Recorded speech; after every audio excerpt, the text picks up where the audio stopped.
Good. All right, aloha, RE Plus Hawaii 2025. Ran into this fella, Chris Griffin. He actually messaged us on the app. The app at RE Plus is pretty amazing. It works. Really good app, yeah. And then he was like, well, I don't know if that's going to work, so he just came up and grabbed me. But Chris is an interesting guy, and it sounds like you're involved with some stuff related to kind of the future of energy and crypto and international environments. And of course, you don't know this about us, but we traffic in this stuff as well a little bit too. I didn't talk about that. Yeah, a little bit. See, you left that part out. Yeah, well, I didn't want to. I wanted you to come in like you're really safe and happy. Yeah. But tell me about what's going on in this kind of this collection of companies you're working with, and then you got something going on in Vanuatu. Yeah. So what's up? Vanuatu. So I'm the CEO and the founder of an energy company. We build microgrids, and we're doing it in many places around the world.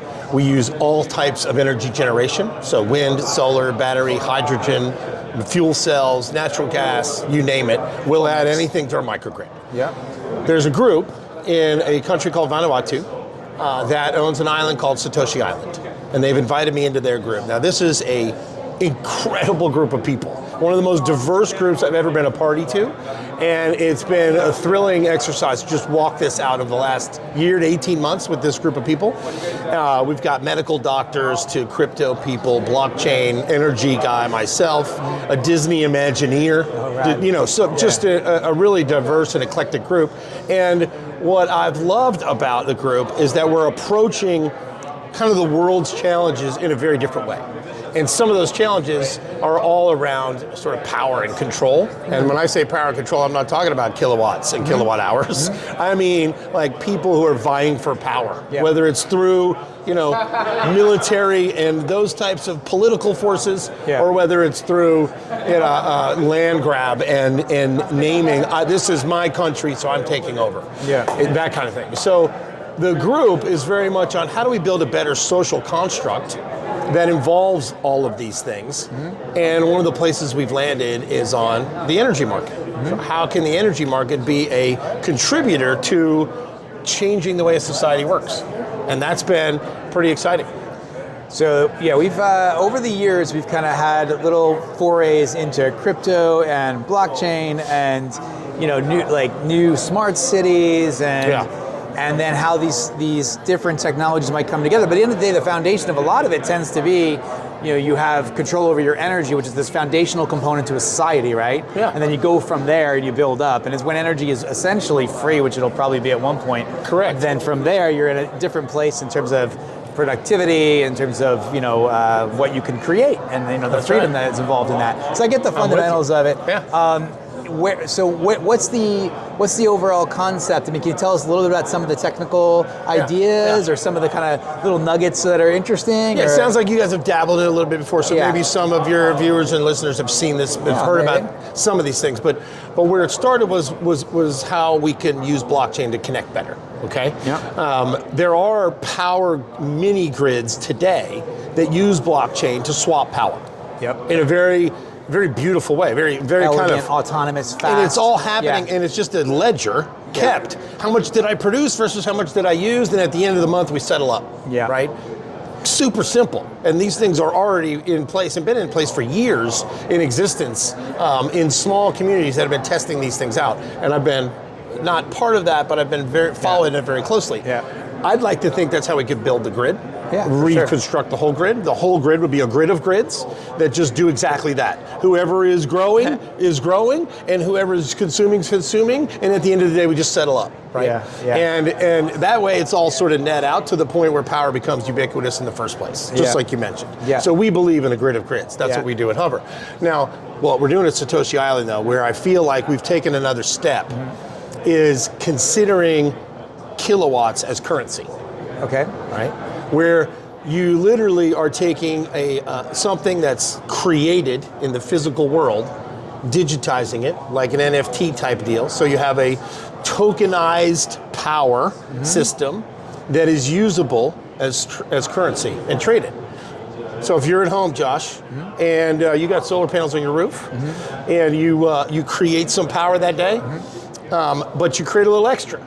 You decide to turn off all the lights, and you don't need any air conditioning because it's 67 and beautiful outside. Yeah. So you're not using much, and you can download your kilowatts onto your digital wallet. Got it. And you could show up to Satoshi Island and consume things with those kilowatts by trading them. Yeah, I love it. Love it. That's it's really interesting because a big part of what's going to happen with renewables is you have all of this potential in terms of photons, which vastly exceeds our needs, right? Right. And then you have the ability now to harness it, and PV and production has become so inexpensive, right? So, and then now we're getting storage, and storage prices are coming down, and now we have this kind of elegant abundance of generation, abundance of storage coming right around the corner, and it's like, that if you can kind of like get ahead of curtailment and be able to monetize and make sure that extra energy is not wasted, then now you have now you're really taking full advantage of our full productive capacity, right? That's very interesting. Well, think about this too. One of the biggest concerns in the crypto world is who's your counterparty,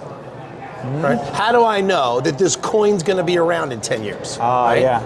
So think about it this way though, even though you may not know in the crypto world where that coin's going to be around in 10 years, I know in 10 years I'm going to need some kilowatts. So you know that the nature is your counterparty when kilowatt is your currency, right? That dynamic shifts, it helps make power ubiquitous, but it also helps us then trade in something that everybody needs. Everyone doesn't need a dollar, right? If I go to Germany, I can't pay for stuff with dollars. I have to convert it. It goes beyond the limitation of national currency into like a globally needed resource. Right. And so you here in Hawaii or wherever you guys happen to be generating some power, you use that to then go consume something somewhere else. Now, the tough thing is you got to prove it.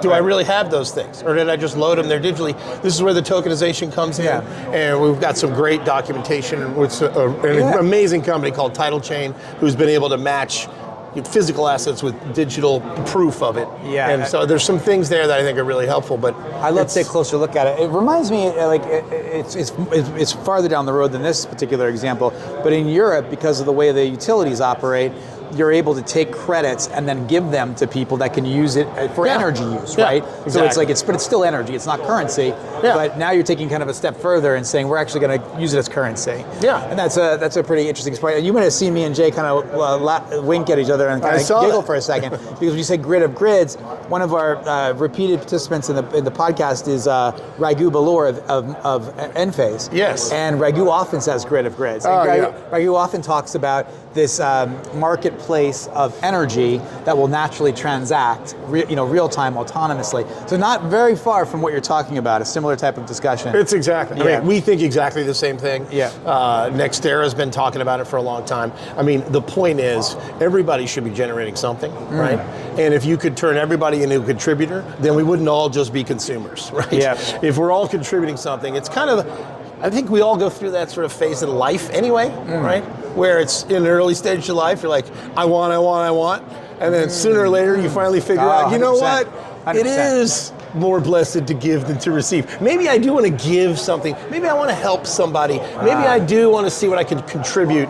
And, just like we go through that journey personally, I feel like that's the kind of thing we're going through in our grid. The grid has been antiquated and working on one system forever.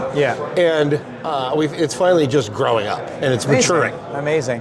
So along those lines, you talk about Vanuatu, and it's near Fiji, right? Fiji's probably the closest country.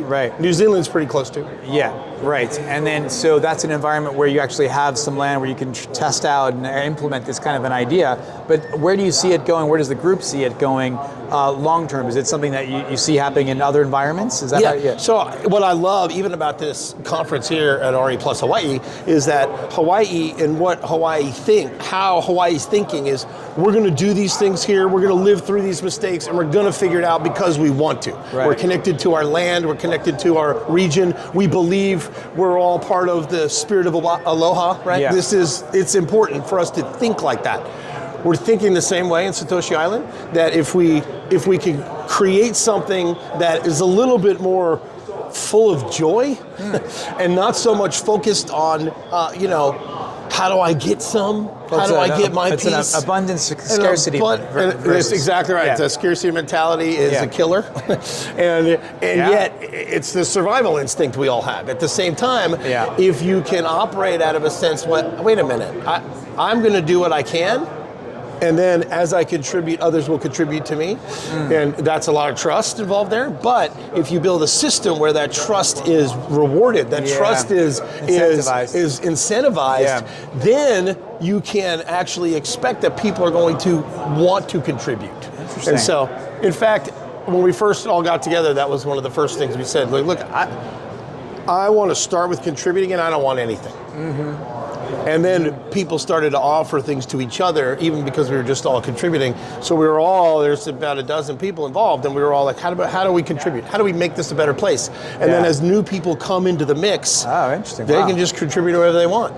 And there's obviously you can't be just chaos all over the place. Right. So there's some constructs we're putting in place, but that's sort of the beauty and the fun of it, is that you're almost creating a society. We have our own island. It's Satoshi Island. There's no governance on it. It's up to us. And it's already been it's been aligned with the country of Vanuatu. So they have said, as long as you're good to the land, we're happy. And so we don't have any challenges there. It's a fun exercise, John. Absolutely. There's a lot I could say, but I don't want to get into too much of it, because maybe we'll do a longer show later and discuss it at length. Maybe go to Vanuatu and and contribute a little bit, because I think that's obviously a need. But there's a lot of crossover from the Hawaiian mentality of this land and not being extractive and being contributive, and abundance versus scarcity. And then I love the idea of taking those types of indigenous, millennia-old values and ideas and knowledge, which is super deep, and then looking at how we can take modernity, technology, the things we're dealing with today, and bring them in to really supercharge that idea. That's a passion of ours. We think about, we were looking at some smart cities that are being developed around the world, and that's a bit of a cagey term, but there's some fun stuff going on around there. So thank you, sir, Chris Griffin. I appreciate it. Thanks for getting on top of me, make sure we had to do this show. This is Chris at Hover Energy. Hover Energy, that's right. And we're going to learn more in the future. Thank you so much for joining us. Mahalo. All right, buddy. All right.